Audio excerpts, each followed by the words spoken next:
गणेशाला वंदन करून तुलसीदास महाराज कथेला आरंभ करतात। पुढे प्रभू रामचंद्र ऋषिमुख पर्वताच्या पायथ्याशी पोहोचलेले आहेत। पोहोचल्यानंतर एका वृक्षाखाली एक पाषाणाची शिळा होती। त्या शिळेवरती प्रभू रामचंद्र आणि राजा लक्ष्मण दोघं बसलेत। दोघांच्या चेहऱ्यावरचे आविर्भाव अफाट दुःख देणारे आहेत। आणि इतक्यामध्ये ऋषिमुख पर्वतावरून सुग्रीवाची नजर खाली गेलेली आहे। परत दोन साधारण वानरांनी पाहिलं नाही, कोणीतरी मनुष्य जातीतले आपल्या घोर अशा वनाच्या ठिकाणी आलेत। कोण आहेत काय माहित, वाली असणारा काहीतरी निमित्त करून कोणीतरी दोन मानवाला पाठवलाय का आपल्याकडं, डाव साधायचंय का, असं काहीतरी ते विचार बोलू लागले। इतक्यामध्ये हनुमंतरायच्या कानावर त्यांनी बातमी सांगितली। आता हनुमंतराय आता आजचा दिवस एवढा आनंद देणार आहे। आता आपण कालपर्यंत अयोध्येतलं दुःख, दशरथाचा शोक, निधन दशरथाचं, अफाट रडारडी, सगळ्यांचा वियोग झालेला आहे। ज्यावेळेस तिसरा असणारा तो प्रसादातला भाग कैकेयी पसला भक्षण घालीने झडपिला आणि ते असणारा असणारी या पर्वतावरती जी अंजनी 60,000 वर्ष तपस्या करत बसली होती, तिच्या पदरामध्ये येऊन पडलेल्या प्रसादाच्या रूपानं तिने सेवन केला आणि तिच्या पोटी हा असणारे हे हनुमंतराय। हनुमंतराय म्हणजे महादेवाचा अवतार आहे आणि हनुमंतरायचा अवतार त्या ठिकाणी झालेला आहे। आता हनुमंतरायचं कार्य कसं आहे, हनुमंतराय महादेव असल्यामुळं अवतार याच्यासाठी घेतला, रामा मला तुमची सेवा करायची आहे। सेवा अशी करायची की आयुष्यभर मला अंगाला कापड, खायला अन्न किंवा राहायला घर, या तिन्ही गरजेपासून वेगळं असणारं मला फक्त तुमची सेवाच करायची आहे, बाकी मला कशाची गरज नाही। त्यावेळेस पार्वती माता म्हणतात, तुम्ही एकटं जाणार का, मी नको येऊ का? देव म्हणू लागले, नाही, आता माझं रूप वानरच आहे आणि मग मी जर तुला स्त्री म्हणून जर सोबत घेतलो, परत पाठीमाग असणारे अनेक उपाध्या लागतील, याच्यासाठी घर लागेल, राहायला निवारा लागेल, काहीतरी लागेल, त्याच्यासाठी मला तुला सोबत घेता येणार नाही। त्यावेळेस असणारी पार्वती आई साहेब म्हणते, मग मी तुमच्या शेपटीचं रूप घेतलं तर चालेल का? तुमच्या शरीरामध्ये मी एकरूप होऊन जर शेपटी झाली तर चालेल का? तर हनुमंतरायाची जी शेपटी आहे ना, ती म्हणजेच पार्वती माता आहे बरं का। आणि हनुमंतरायाचे आता हनुमंतरायाचं आगमन कथेमध्ये झालेलं आहे। आतापर्यंत रडारडी झाली, आता दणकादणकी चालू झाली बरं का। आता मारामारी सुरू झाली। हनुमंतरायामध्ये साधे नाहीत, कारण हनुमंतरायाला रामाचं वरदान आहे, अंजनीच्या सुद्धा रामाचं वरदान, एक मुखानं बोला जय श्री हनुमान। अंजनीच्या सुता तुला रामाचं वरदान, एक मुखान बोला बोला जय जय हनुमान, एक मुखान बोला बोला जय जय हनुमान, एक मुखान बोला बोला जय जय हनुमान, एक मुखान बोला बोला जय जय हनुमान।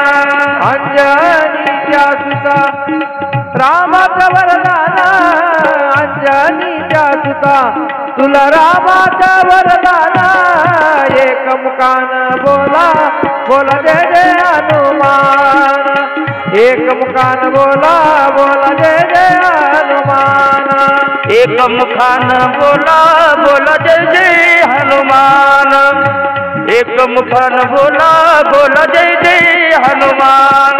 हे दिव्य तुझी राम भक्ती, भक्ती तुझी काया, बालपणी गेलास तू सूर्याला धराया, दिव्य तुझी राम भक्ती, भव्य तुझी काया, बालपणी गेलास तू सूर्याला धराया, हरली धरणी थर थर रे आसमाना, हरली धरणी थर थर रे आसमाना, एक मुखान बोला बोला जय जय हनुमान, एक मुखान बोला बोला जय जय हनुमान।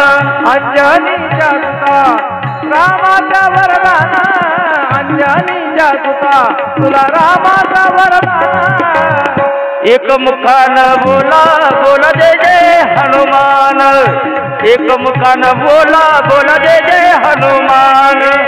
लक्ष्मणाने मूर्छा लावून बाण, द्रोणागिरीसाठी राया केले तू उड्डाण. लक्ष्मणाने मूर्छा लावून बाण, द्रोणागिरीसाठी केले तू उड्डाण. तर हातावर आला घेऊन पंचप्राण, तर हातावर आला घेऊन पंचप्राण. एकमुखाने बोला बोला जय जय हनुमान, एकमुखाने बोला बोला जय जय हनुमान. धन्य तुझे राम राज्य, धन्य तुझी सेवा, तुझे भक्ता मी सारे उपासिका देवा. घे बोलावून आता कंठाचार्य प्राण, घे बोलावून आता कंठाचार्य प्राण. एकमुखान बोला बोला जय जय हनुमान, एकमुखान बोला बोला जय जय हनुमान. अंजनीच्या सुता तुला रामाचा वरदान, अंजनीच्या सुता तुला रामाचा वरदान. एकमुखाने बोला बोला जय जय हनुमान, एकमुखाने बोला बोला जय जय हनुमान, एकमुखाने बोला बोला जय जय हनुमान.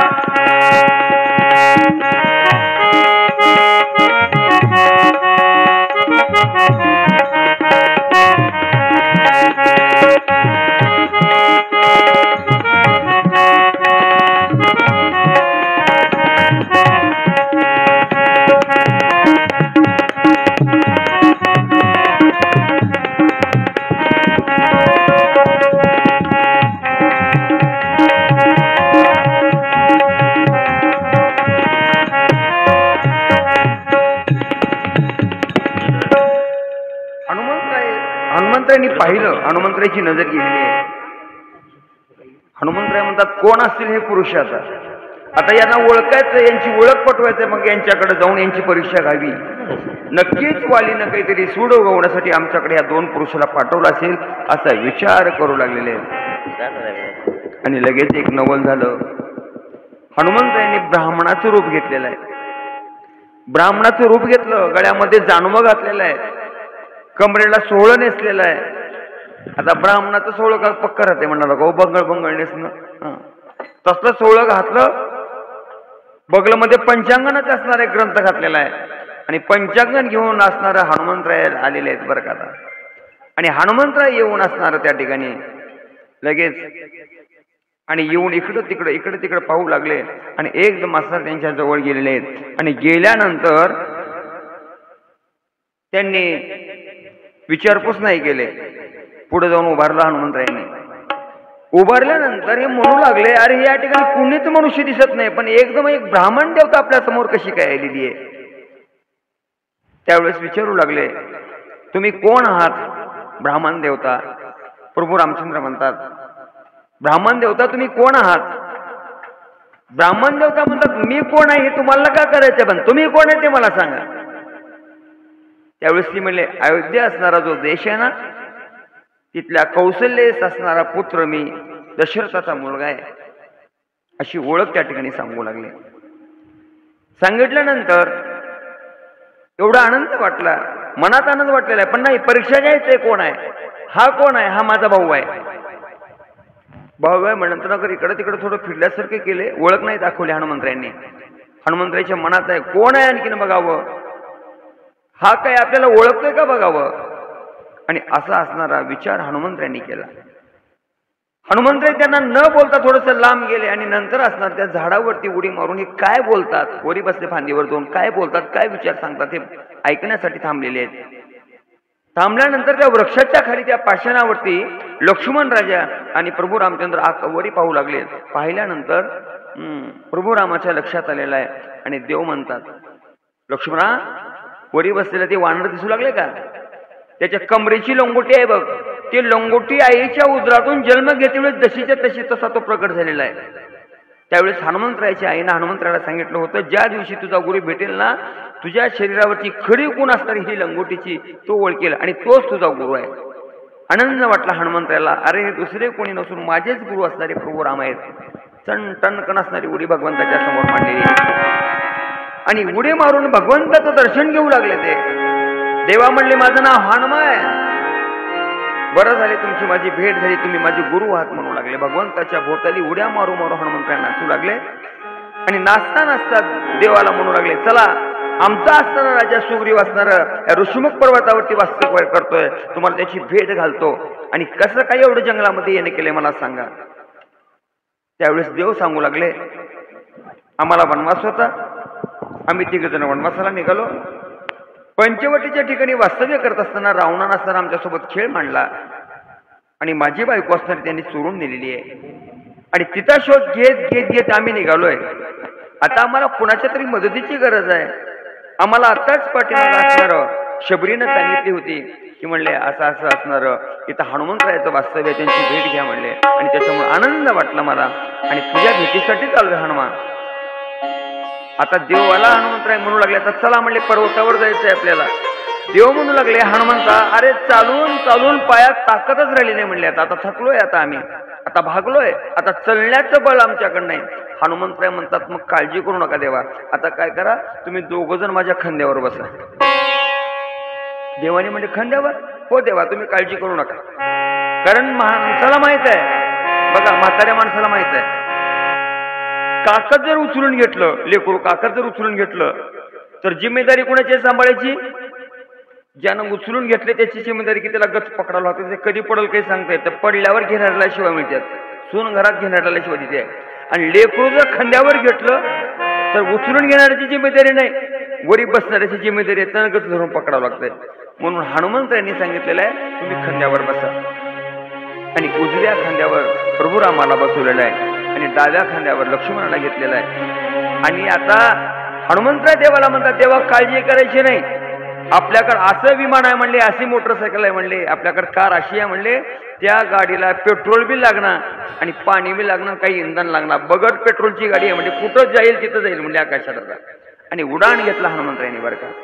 ऋषिमुख पर्वतावरती असणार आणलेला आहे. आणल्यानंतर सगळ्याला आनंद झाला. सुग्रीवाची भेट घातली. सुग्रीवानी साष्टांग दंडवत भगवंताच्या समोर घातलेला आहे आणि आपल्या मनातलं दुःख सांगून सुग्रीव रडू लागला. देवा, माझा भाऊ असणारा वाली एवढा बलवान होता, आता ते कुणाची पुत्र आहेत, कशामुळे आले ते आणखीन आता पुढे वेळ मिळेल तर आपण सांगू. आणि सांगू लागलेला आहे तो माझा भाऊ असणारा एक बलवान असणारा राक्षस, त्याच्यासोबत युद्ध झालं आणि ते युद्ध खेळण्यासाठी गुहेमध्ये गेले. भावानं सांगितलं मला 15 दिवसात मी जर परत आलो तर मी जिवंत आहे समज, आणि जर 15 दिवसात मी नाही आलो तर त्या राक्षसानं माझा काटा काढलाय असा समज आणि गादीवरती राज्याभिषेक करून तू बस, असं मला माझ्या भावानं सांगितलं. 15 दिवस नाही गुरु देवा, 1 महिना झालं. 1 महिन्यापर्यंत मी वाट बघितलो माझा भाऊ येईल म्हणून, पण नाही आला. मारामारीची आवाज येऊ लागले, किंकाळ्या येऊ लागला, गरदाळू येऊ लागला, नाहीच नाही, त्या गुहेतनं रक्ताचा पूर येऊ लागला. ते पहिल्यानंतर वाटलं मला की माझ्या भावाचा काटा त्या असुरांना काढला असेल, मग काय करावं आता. मग आता भाऊ तर मेलेला दिसतोय, मला रक्त येते तेव्हा, याच्यात आपण असं करावं म्हणला आणि भली मोठी शिळा उचलून मी त्या दाराला लावलो आणि लावून असताना महिना झालाय माझा भाऊ नाही आला म्हणून सगळ्याच्या सहमतीनं मी गादीवरती बसलो. बसल्यानंतर 1-1.25 महिन्यानंतर हा असणारा वाली त्या राक्षसाचा संहार करून नगरामध्ये आला. आल्यानंतर मला मारलं त्यांनी, मला अफाट शिक्षा केली, नाही त्या प्रकारचं बडवलं, माझी बायकोही इसकटून घेतली, राज्यही इसकटून घेतलं आणि मला नगराच्या बाहेर हाकलून गेलेला आहे. माझा भाऊ असताना हा बलवान होता, शूर होता, पराक्रमी होता, तो आता कुठंच मला जमिनीवर कुठंच थांबू देत नाही म्हणले. आता माझ्या पाठीमागे लागले, मग काय करावं म्हणून मी ऋषिमुख पर्वताचा आधार घेऊन या पर्वतावरती थांबलोय. कशामुळे थांबलोय? मातंग ऋषीने दिव्य असणारा यज्ञ करत होते त्या ऋषिमुख पर्वतावर. करत असताना यांनी एक बलवान असणारा असुर, त्या असुराला मारलं वालीनं. असुराला मारल्यानंतर एकदम मोठ्या गड्यानं घात केल्या, उशिरा असुर जाग्यावर मेलन, त्याच्या रक्ताच्या चितड्या उडल्या. त्या रक्ताच्या चितड्या मातंग ऋषीच्या यज्ञकुंडामध्ये घेऊन पडल्या. मातंगाने विचार केला, अंतर्ज्ञानाने जाणलं कोण रक्त मांस टाकले माझ्या यज्ञामध्ये, कोणीच नाही, ह्या वालीने टाकलंय. अरे वाली म्हणले, तुला शाप देतो म्हणले, या पर्वताच्या भागामध्ये जर तू कधीही पाऊल टाकलंस ना, तुझ्याकडे जे असलेलं बल आहे ना ते आपोआप अर्ध नाहीच होईल, असा शाप तिला दिलेला आहे. आणि त्याच्यामुळे आम्हाला इथं आधार भेटला आणि या पर्वताचा आधार घेऊन आम्ही या ठिकाणी राहू लागलोय. वाली सांगितलं. भगवंताला समाधान वाटलेलं आहे. देव म्हणतात, अरे बाबा तुझं तसं आहे, तुझं बी भांडण बायको बद्दलच आहे, माझं बी भांडण बायको बद्दल आहे. तुझी बायको भावानं नेले, माझी बायको रावणाने नेले. आता दोघं समदुःखी बरं का. आता सारखं दुःख असणारे जर दोघं भेटले संसारातले तर अफाट मन मोकळं बोलतात बरं का. देवाची बी बायको नाही, देवाची बायको कोणीतरी चुरून नेलंय. देव म्हणू लागले, माझी बायको ही रावणानं तसंच चुरून घेऊन गेलंय. आता काय करू म्हणले, अगोदर तुझी बायको काढून देतो म्हणले देवाने. तुझ्या भावाचा काटा काढतो, तुला गादीवर बसवतो, बोललेल्या वचनाला मी जागतो. पण एक आहे, मी तुला मदत केल्यानंतर तूही मला मदत करावं लागेल.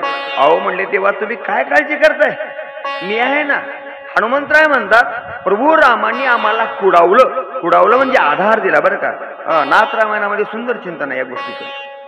रामाने आम्हाला आधार दिला आणि आधार दिल्यानंतर सांगितलं, वाली तू काळजी करू नकोस, आता उद्याची युद्धाची तयारी करायची आहे म्हणले तुला. एक कर म्हणले, आता वालीच्या राजवाड्यासमोर जा आणि त्याला वल्गना करून त्याला आरोळी मार. अरे चल वाली, ये म्हणा बाहेर युद्धाला, असे आरोळी त्याला टाक म्हणले. त्यानं म्हणलं, देवा आणि तुम्ही कुठं जाऊ, तुम्ही ऋषीमुख पर्वतावर बसाल, मी तिथं जाईन. ते येऊन गद्याचा दणका गेल की माझा बेपत्ताच करते म्हणले.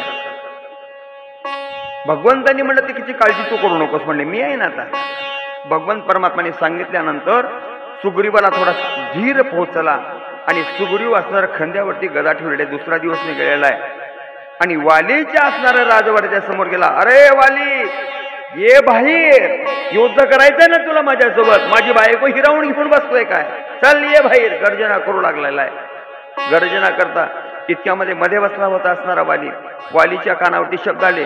बायकोला म्हणतोय, कोण आहे ग ते बाहेर. बहुतेक मला वाटते माझा भाऊ असणारच आहे म्हणले बाबा, सुग्रीव असणारा. अरे ज्या अर्थी तो मला बोलवतोय, आज त्याच्याकडे एवढी ताकद कुठून आली, माझ्या राज्यात येऊन मला पुकारतोय, माझ्या राज्यात येऊन गर्जना करतोय. चल म्हणले, आता बघायचंय. खंद्यावरती गदा घेतली. प्रभू रामचंद्र एका वृक्षाच्या आडवं बसले होते. भगवंतांनी सांगितलं होतं, वाली तू त्याला मार. मारता मारता मी लक्ष साधतो, भातड्याचा एक बाण काढतो आणि अनुसंधान धरून त्याचा मी काटा काढतो. भगवंतांनी बोललेल्या वचनाला जागणारा देव आहे, त्याला माहित होत असणार सुग्रीवाला. हो